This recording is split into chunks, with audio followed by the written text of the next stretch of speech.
everybody! Welcome to my October wrap-up. I'm getting this up a couple days late because my family and I just came back from Disney World. It was so cool, so nice, but it kind of interfered with my end-of-month reading. I got 8 books read this month, which is, that's like my max. Like, that's kind of usually where I am for a good reading month. So I'm pleased about that. I would have gotten 9 in, but the last week of the month, I was in Disney World. So I participated in one readathon, which of course was the Spookathon, as you guys all know, and I read a total of 2,307 pages, so I think that was an excellent month. So as far as quality of books go, I gave my books all pretty good ratings. The lowest book I rated this month was a 3-star, and I did give out 1 5-star, and it's one of my favorites of this year. I'm so excited to talk about it. I also gave out 3 4-stars, a 3.5, and a 3.75. So, you know, most of my books were around a 4, I think. So that was a good month, I think. What I usually do is talk to you about the books I read in the order of my ranking of them, lowest to highest, but I just don't feel like doing that. So I'm just going to tell you the books that I read in order that I read them. Of course, I'm starting off here A+ with booktube quality. The book that I have to first talk to you about, I don't have a copy of. I don't know where it is. I think I left it at work. I think I lent it out to a coworker. I don't really remember. I'm really sorry, but it was Girls on Fire. So I give Girls on Fire a 4-star. It is about 2 girls. They're in high school. It's about their friendship. It's gritty and destructive and dark. And a classmate's death brings them together, and their relationship becomes turbulent, and it sucks everyone else into it, and it destroys everything in their wake. And it has a twist ending, I suppose. I wasn't surprised by the twist. I thought it was fine. It was like a, oh, okay, interesting kind of moment. I wasn't blown away. I kind of considered it at one time. I didn't give it a 5-star because I think that the book spent too much time on character development, which I think is totally important, but half of the 368 pages was spent on development of character, and then halfway plot started happening. I think that I would have liked the plot to be moved up a little bit. Although I'm glad that it gave me a really good sense of the characters, I just think that it was a little too much character building. I kind of got the point in less time than it took her to write the characters out, and I think that at times they were a little forced. The next book I read in the month was End of Watch by Stephen King. This was a 3.5 star for me. It is the 3rd and final installment in the Mr. Mercedes trilogy, and it's about a crime that occurs.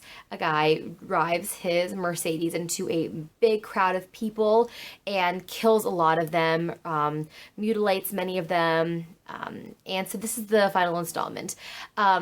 I think that there was an introduction of a supernatural element in this book, which was really not around in the first 2. So it kind of went a little off from the really realistic kind of crime novel, and it went a little paranormal, but that's kind of what Stephen King does. I don't think this was a bad novel. I think my favorite was the first, which was just Mr. Mercedes. I just think the plot kind of unraveled a little bit for me at the end. I think it was a little too long. It could have done with some editing. But as always, Stephen King's writing is masterful. He writes the hell out of a villain, I think. He writes them so complexly and so evil and gives them these backstories and these backgrounds. They're not ever flat and one-dimensional. And I think Brady Hartfield in this series is one of the most evil that I've ever read from. The next book that I read was And Then There Were None by Agatha Christie. It's a very short read, and it read really, really quickly. This was the original strangers meet in a castle in the middle of nowhere and get picked off one by one, and we have to figure out who is the villain type of setup that we've all become really familiar with. But this was, I believe, the original. So it reminded me of House on Haunted Hill and Clue, and it was fun to read. Even though we had this predictable formula, you kind of knew that everyone was going to get picked up one by one. I mean, especially, you can't tell, it's such an old, this is a library copy. And then there were none. I mean, I think that kind of implies what the story is going for. So even though I kind of was like spoilers in the title of the book, it was still fun to read, and because you knew that something was going on and there was someone to blame for all these happenings, and you really don't figure out until the last couple of pages, and there's plenty of red herrings along the way. I do wish the ending wasn't so convenient. There was a little bit of a twist there, but I think it was just kind of an easy ending, although I didn't predict it, so I guess that's a good thing. And it was short, smart, claustrophobic, paranoid, a perfect October read. Oh, and I gave it a 3.75. Now, the next book I read was an attempt to break up some of the thriller, and I love thrillers, and that was all October was about, but I wanted a little bit of a break before Spookathon started because I knew I was going to only read thrillers, so I found a copy of Nick and Nora's Infinite Playlist at like a secondhand bookstore. It was $1.99, so I was like, I have to read it. I've heard a million good things about it. I gave this book a 3, and I think it's because I just think I'm not the right demographic for this book. I think this book would have been great for me 10 years ago when I was 18. But even then, I was never really into the music and the nightlife scene as the two main characters are. I think that it's probably a really great slice of that lifestyle, and if that was what your high school years were like, it would be a really great piece of nostalgia. For me, I really didn't connect with that, but I still enjoyed the read. One thing about this I did not like was, especially in the beginning, I don't know if it tapered off near the middle or if I just became accustomed to it, but it was just this over-the-top swearing and like foul language. And I'm no prude. I mean, if you look at the books that I read, I'm not a prude when it comes to literature and language and violence and stuff like that. But I felt the same way as I did when I was reading Me, Earl, and the Dying Girl. I just felt like it served no purpose and it was over the top just to try to force a character on the reader, and it just didn't feel authentic, so it kind of bugged me a little bit. And I had a big problem with the part of the book when Nora's best friend like is passed out drunk and she can't take her home, and so she just lets these two strangers just take her home in their van. Stranger danger. I'm like, and then like 50 pages later, Nora's like, I probably shouldn't have done that. Like, no kidding. So that was like, no, that's a bad idea. I mean, for what it was a nice little read. It was pretty short. And I think that for someone maybe a little younger and more hip than me would love this book a whole lot more. So the next 3 books were books that I read for the Spookathon. I did do a Spookathon wrap up. So if you want to get like a little bit more details about what I thought about these books, I'm not going to go into it here, but I will briefly just tell you, my rating for the book. So I read The Telling, and that was a 4-star book. This is by Alexandra Sorowi. It was our group read for the readathon, and we gave this book away. And I was lucky to get a signed copy from the author herself. So this is amazing, and I will treasure it forever. And it was a good read, very thrilling, and it kind of took me by surprise, for sure, which is a plus. Disappearance at Devil's Rock by Paul Tremblay. I gave this a 3.5. I feel like it could have used a little bit more focus, but I thought the writing was stunning. And Carrie was a 4-star, another Stephen King book. His first novel, so it was a really cool thing to read, and this was my paranormal character challenge. It was very quick and, an excellent October read. And the last book that I read this month, and the star of the month, was Bird Box by Josh Malerman. I gave this a 5-star. And forgive me, these videos are not scripted. So I probably could totally do this book more justice and be more eloquent in how I'm talking about it, but this was sensational. It is a kind of post-apocalyptic, it's not really apocalyptic, but it's that kind of feel, futuristic survival novel. If anyone has read The Road by Cormac McCarthy, it feels very much like The Road. It is about a mom and her 2 children, and they're surviving in a world in which if you open your eyes outside, there's a chance that you could go mad and kill your family and kill yourself.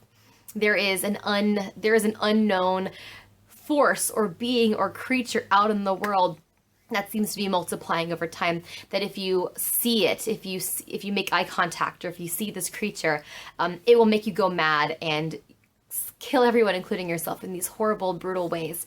And of course, nobody knows what this thing or these things are, because the moment you see it, you go mad and you murder people and destroy yourself.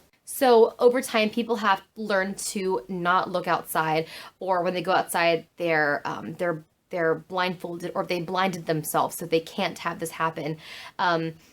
So it's a world in which you are confined to your home, and if you have to go somewhere, you have to do it with your other senses because you don't know what's out there, and you can't open your eyes to get that kind of guidance and to look at the world around you. It's claustrophobic, and it's dark, and it's gritty, and it's scary, and it's thrilling, and it's so it just made my heart race. And especially because the main character is a young mom and she has two little kids, I identify with that character so much, and what she's had to go through and how she's had to raise her children growing up. And this book dips back and forth a lot into the past and kind of what happened and how these things all sort of started to come about. And this mom has to survive, and she sets out into the river because she's heard there's a sanctuary that exists that's taking people in, and she has to brave the river with her two children with no sight at all. I mean, it's agonizing and it's dreadful, and it's beautifully written. I love this. It was very short too. It's only 260 something pages. I don't know if it's because I've been really getting into like survival novels, and I have a couple that I really want to read in November, but this was just one of the best books that I've read this year. And like, I kind of even teared up at the ending. Like, I don't really ever cry at books, but I started to tear up. And if you like books like this, and if, like I said, if you've read The Road and you liked that book, this feels very much like it. And I think it was a perfect way to end my month. I literally finished it on the plane down to Orlando. And I'm glad that I finished it before we got to Disney World, because I feel like it would have like brought me down a little bit, but it was okay. So, best book I've read this month, and one of my tops of the year, I think. So, except of course for Girls on Fire, which is missing. It's somewhere, MIA. These are the books that I read this month, and I'm very proud of what I've done. I'm proud that I stuck with mostly thrillers because of Hello October, except Nick and Nora, hello, up there at the very top. Not so scary, but still a fun read. And down below, I want you to tell me what was the best book you read this month. What is the book that you gave the highest rating to, that you would recommend to anybody? Maybe it wasn't a 5-star, maybe the best book you read was a 4-star, but that's fine. What is the best book that you read in October? And I will see you later on this month, I'm sure, for something. See you guys.